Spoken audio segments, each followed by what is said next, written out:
It just, yes, theoretically shouldn't be happening. It does happen, and you guys all know it.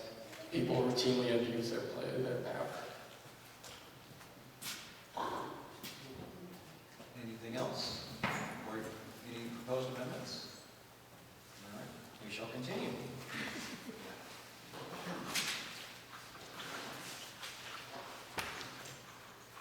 Article 15, to see if the town will vote to establish a cemetery maintenance expendable trust fund under the provision of RSA 31, Section 19, Part A, to be funded by the sale of cemetery lots pursuant to RSA 289, Section 2, Part A, along with any interest gained therein for the maintenance of cemeteries, and further to name the cemetery trustees as agents to expend from this fund. The selectmen recommend this article. Select Board?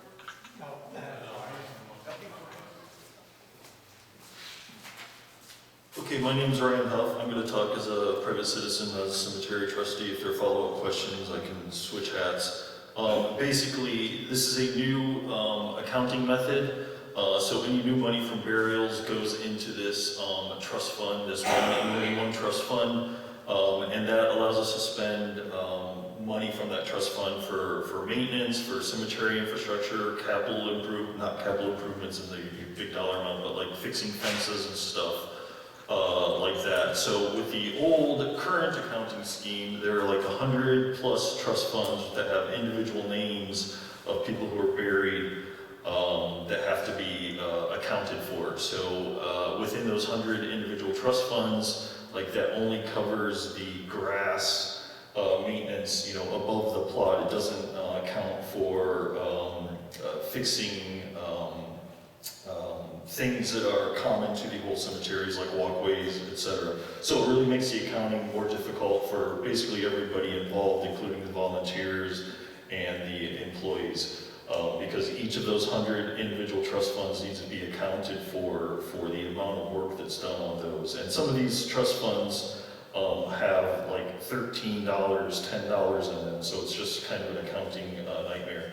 So the plan, so if this gets voted yes, we're going to move to this new accounting method. And the old scheme, we can't change that per law, so we have to maintain those 100 trust funds, and the intent is going forward in the future, we're not going to add to those 100 trust funds. We're just going to put all the money into this new big pot.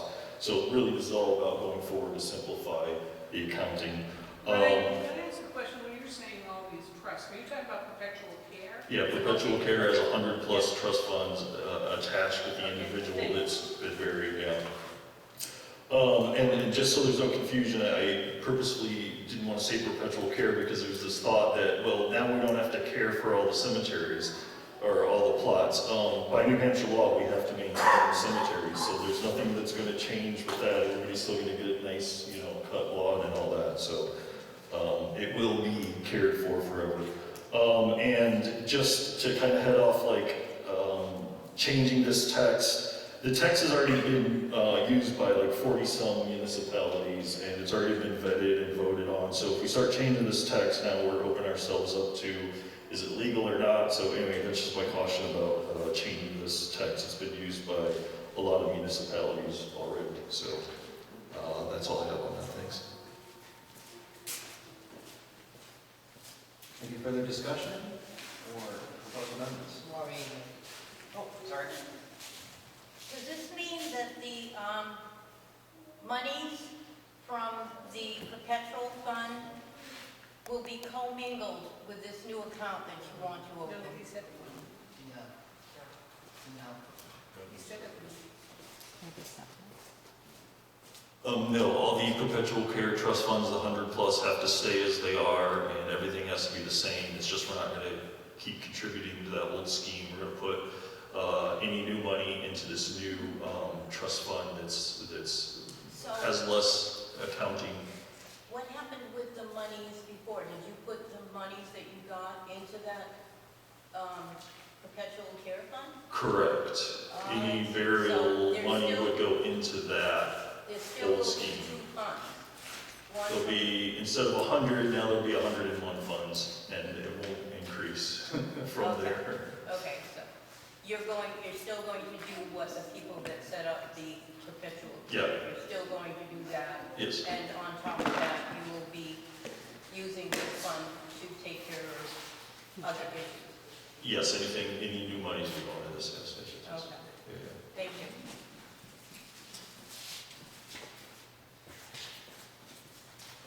Yes, actually, to confirm this, the perpetual care funds stay as they are, and they'll still be earning interest as they go. And, from being trustees of trust fund, whatever, you know how that works. This new money, if you've driven by Grafton Center and gone in there, you will find so many toppled, broken markers. They're beautiful markers, but they've been needing work since forever. Yeah, 1800. Right? And every time, when I was mowing the cemeteries, I'd be like, okay, well, this one here I know has perpetual care. This one here doesn't. You can't just go and just hit and miss. This here would allow, just kind of keep it going, what we're doing now, which is, taking care of everything. But, there wouldn't be any, hit and miss stuff. So also, it would allow us some monies to repair these stones. Maybe to get Atlas to come out here and do a seminar, show us, as cemetery trustees and cemetery workers and volunteers, if anybody wanted to join in, how to repair cemetery stones. It's a pretty interesting thing. So I definitely, as a cemetery trustee, I obviously support this. Any further discussion or proposed amendments?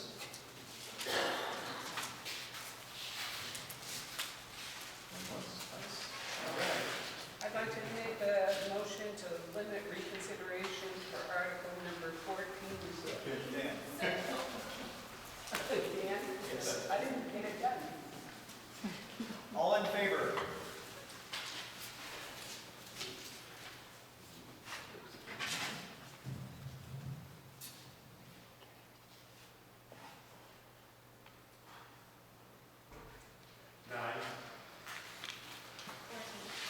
All opposed? All right, motion passes. Our final warrant article. 16, shall the town allow the historic rope swing at Hawk Beach? Who's the sponsor for this one? So the article is pretty simple. The town has had a rope swing there for many, many decades. People enjoy going there. For the children in town, there's not much to do. It's one of the few things you get to do. And that is pretty much it. If you have any questions, I will take questions.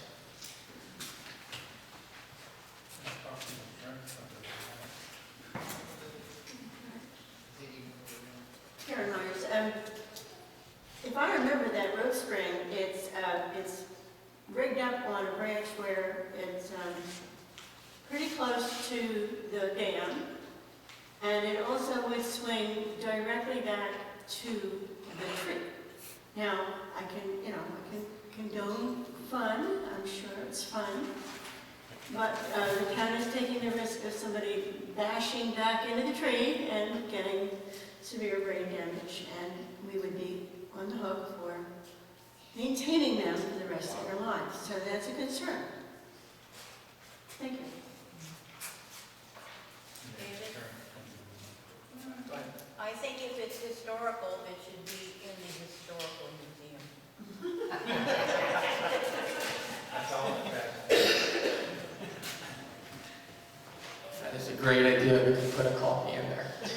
As far as the liability goes, in the same manner, somebody can jump off the side and bash their head on anything. I don't know that the dam is really, there's no lifeguard there.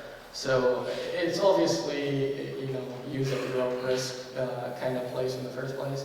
So again, there's a million ways to hurt yourself. You can fall in any way. I'm just saying, it's not very clear that this is a specifically higher risk thing.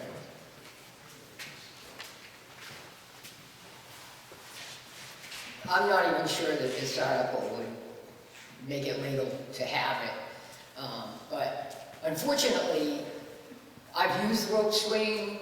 My families from away love to come and enjoy the rural experience of jumping off the rope swing, and they look forward to that. But unfortunately, as long as the United States keeps allowing insurance companies and lawyers to run the world, then we're going to have to live with it.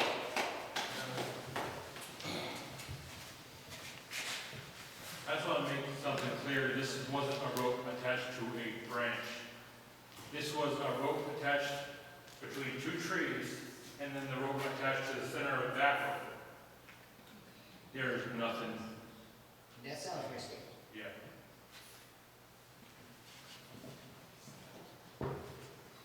So, speaking as Mr. Briggs, not Chief Briggs. So my understanding is that the whole point of the rope swing not being allowed at Huff Beach is because of if there were an injury, our insurance would not cover it. So it is very different than if someone fell at Huff Beach. Our insurance company would cover it, but would not cover any injury in relation to the rope swing. Is that correct?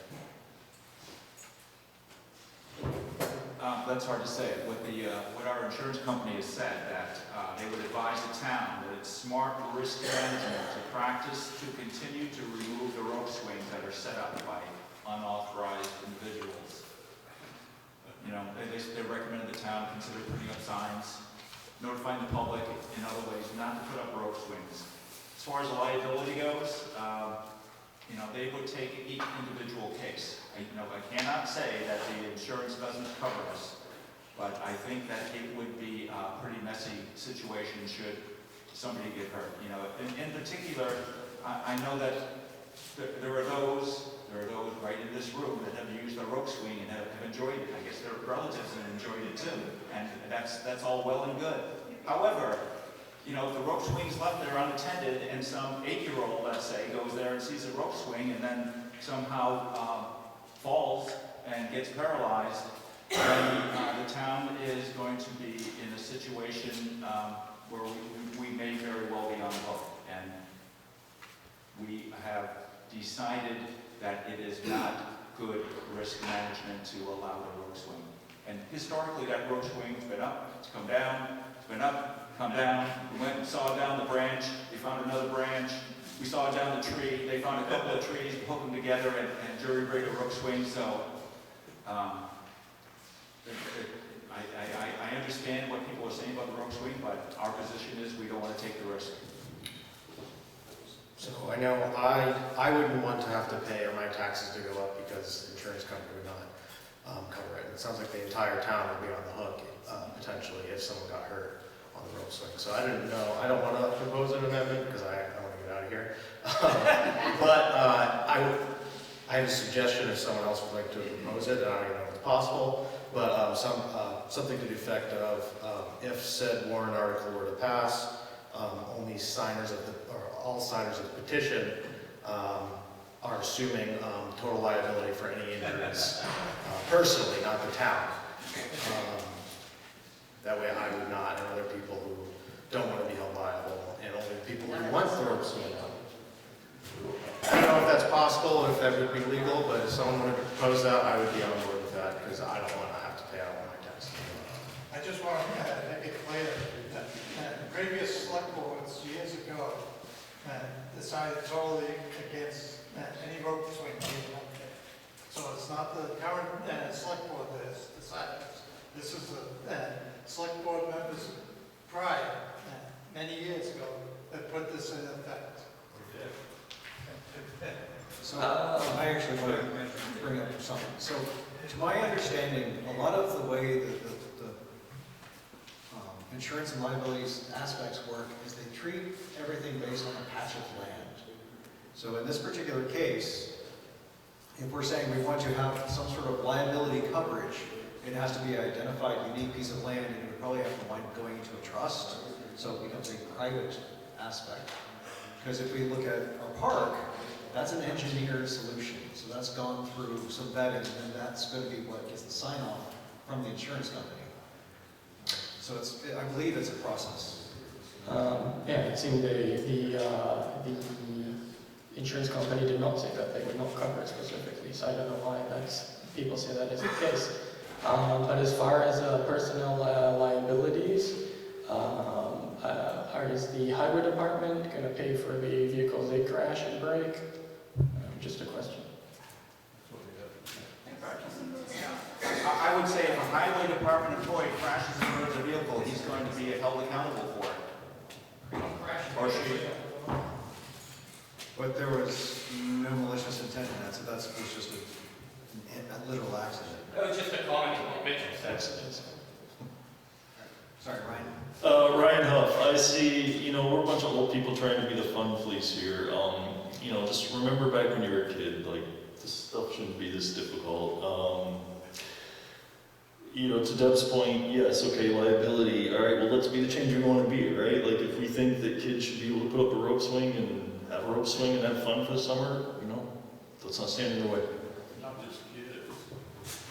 So, let us consider this proceeding. Is there any desire to propose an amendment? Or, because ultimately, all we're asking here is, are we willing to let this go to the vote? Sure. The idea is that, yes, years ago, kids used the rope swing. You gotta remember, today we're in a different world. People sue happen. So if you want to take it, go that route, I hope it comes out of your pocket, not the rest of the townspeople. I still miss the $1 gas.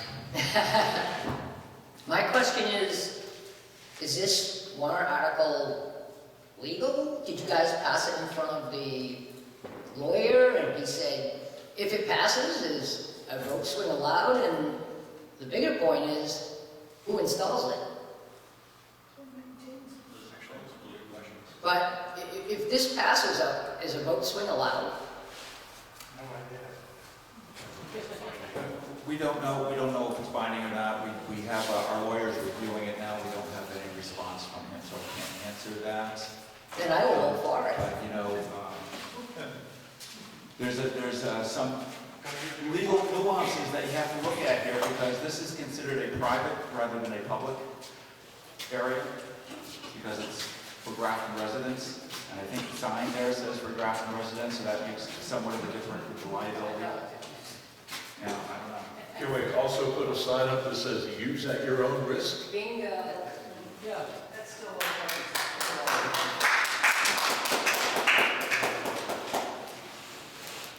Steve, you just said it's private property. I thought it was public property. Am I missing something? It's private in the sense that it's for Grafton residents. It's open to the public from Grafton, but if you're from Andover or Danbury, you're not supposed to be there. That's wrong. It says that right on the sign. That's a sign that's been there. We didn't put it there. Do we have any proposed amendments on this? No, let's move on. All right. If we have no further amendments, number 16, we are done. Do you need a motion to adjourn? Yes. Leave seconded. Okay, I vote on that?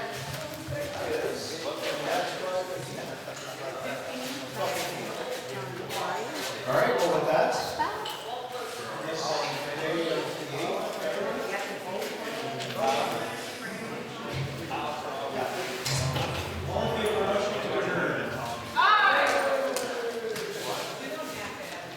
Oh, you don't have to vote? Thank you all very much for coming out. And the rec committee has provided some a concession stand, so if you'd like to buy some coffee, donuts, they are available.